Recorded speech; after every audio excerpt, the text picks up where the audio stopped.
let's appreciate the manager's position. I'd like to know motivations. I'd love to know motivations. If I was in sales, I'd want to know the motivation of my customers. If I was a manager, I'd want to know the motivation of my employees.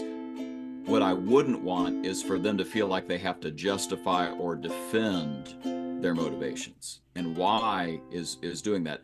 Well, I'd have been against it, but they're back. Mark and Mike.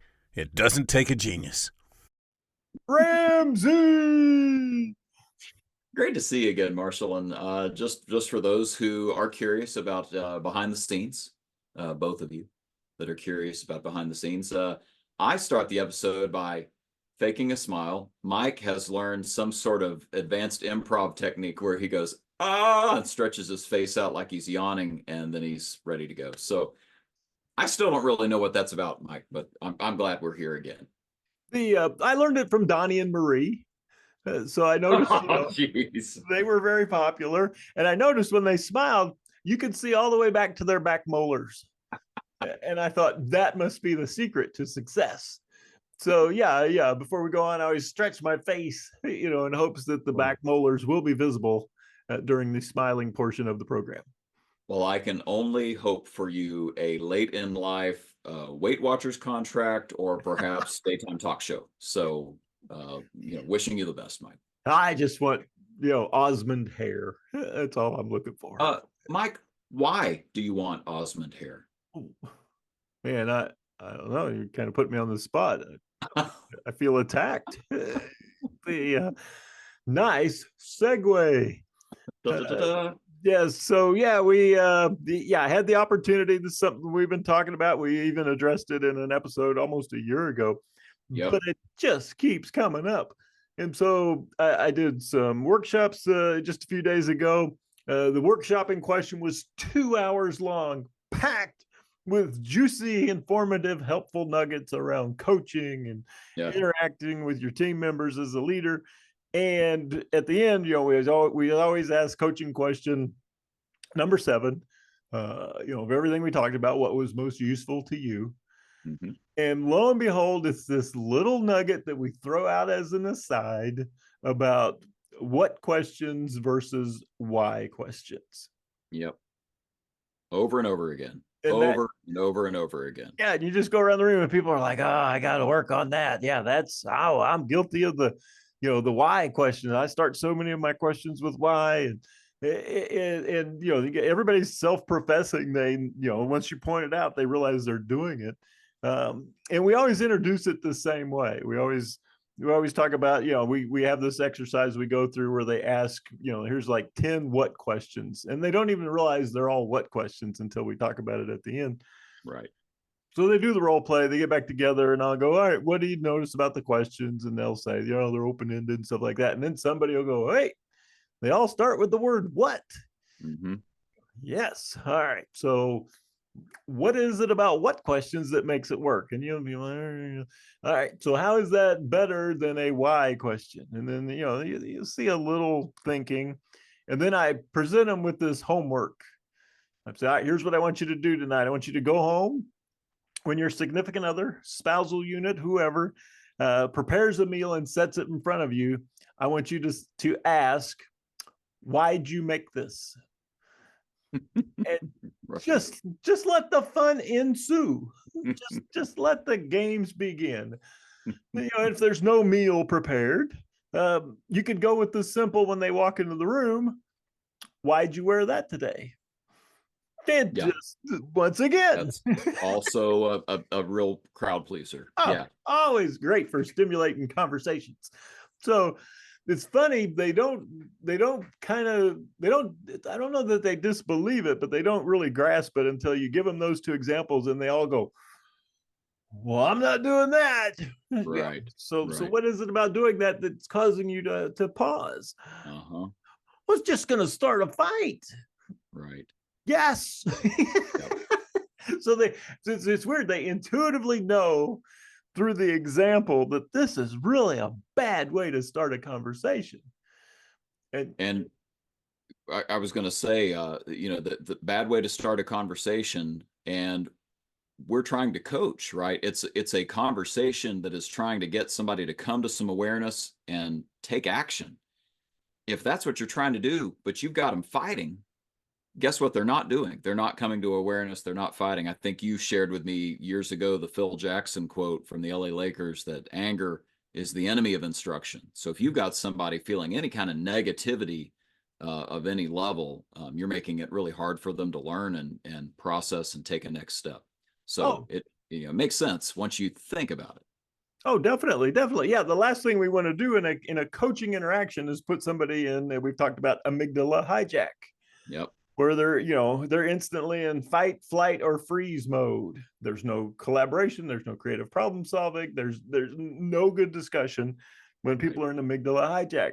And why is a fantastic way to jump right into amygdala hijack.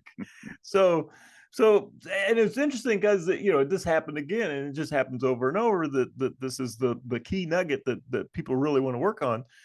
And so I'm like, all right, I've never really researched this. Mm-hmm. It's one of these things that we've learned over practice, but I never, it's common sense. It just seemed like common sense. So I dove into the book part of it, and why is it can be a noun. You're gonna find your why and things like that, or it could be an interjection.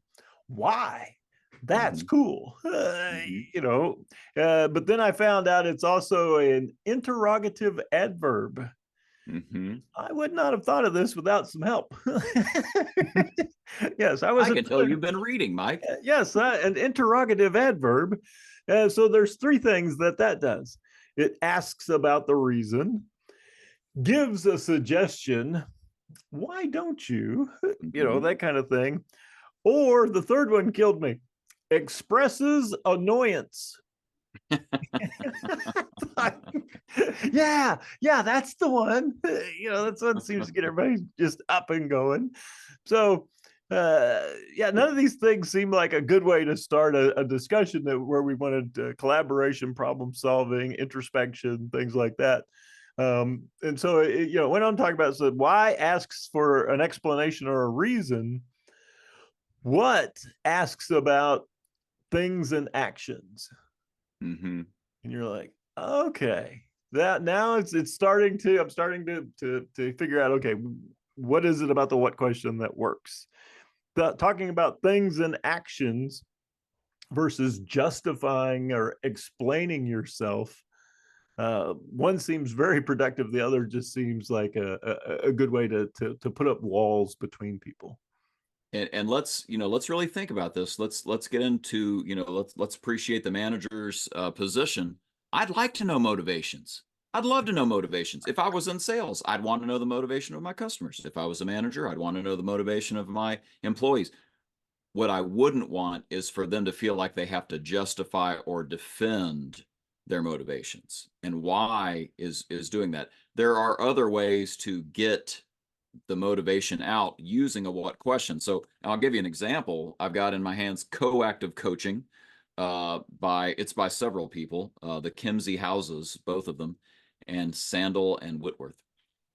This is a phenomenal book. This was the Bible in my coach training, honestly. Like once we got to this book and all of my training, I was like, oh, this is it. This is the method.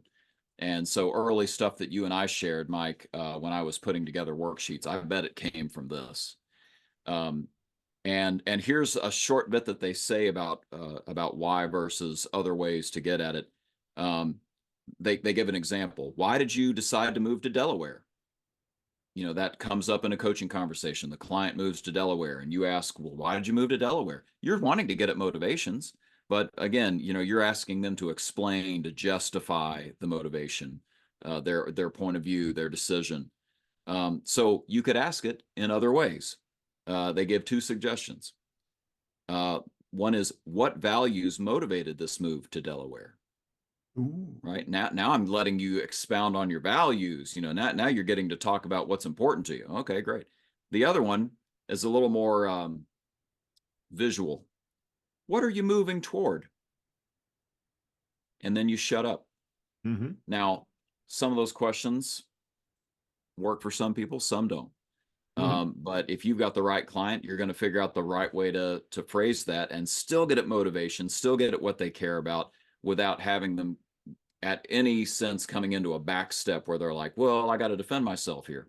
We just want to know what's going on inside. So this is a long-standing tradition in coaching that you avoid the why question, and it's just really hard to do. Oh yeah. Even as much as we've talked about it, I still find myself occasionally Yep. just, and as soon as it's leaving my lips, I can almost see it like the why is just drifting, like, oh, I want that back. I want that back. Yeah, that's not. And sometimes I'll even say, let me ask that a different way. Once it's already out and I've made the mistake. So I've done that too. So yeah, it's like, well, I'm gonna admit I messed up, reel it back in, try over. Yeah. And there's nothing wrong with that. That's right. So yeah, when you think about this, and then talking about this with another group, I had that group, early on point out there are some bad what questions. And I was like, well, give me some examples. And they're like, what were you thinking? It starts with what? Seems like a pretty good question, but yeah, probably not the angle you're looking for to get into that conversation. Or my all-time favorite, what the heck's wrong with you? It seems like it's open-ended.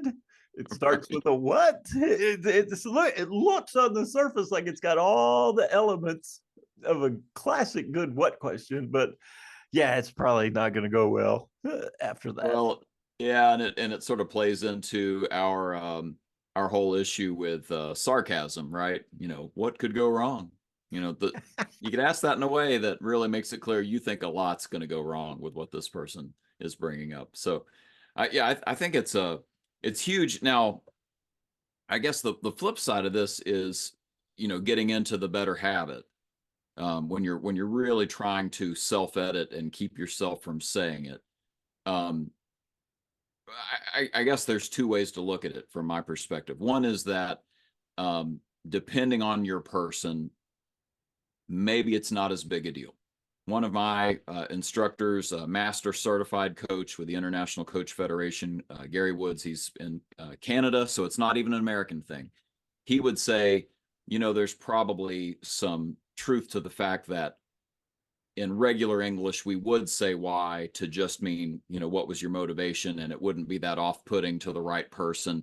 And, chill out a little bit. Don't freeze up just because you said the why word. Flip side is, if you even think there's a chance, just the smallest chance that it's going to derail this conversation, don't go there, right? So trying to develop some sort of habit that keeps you from saying it. Do you have any advice for us?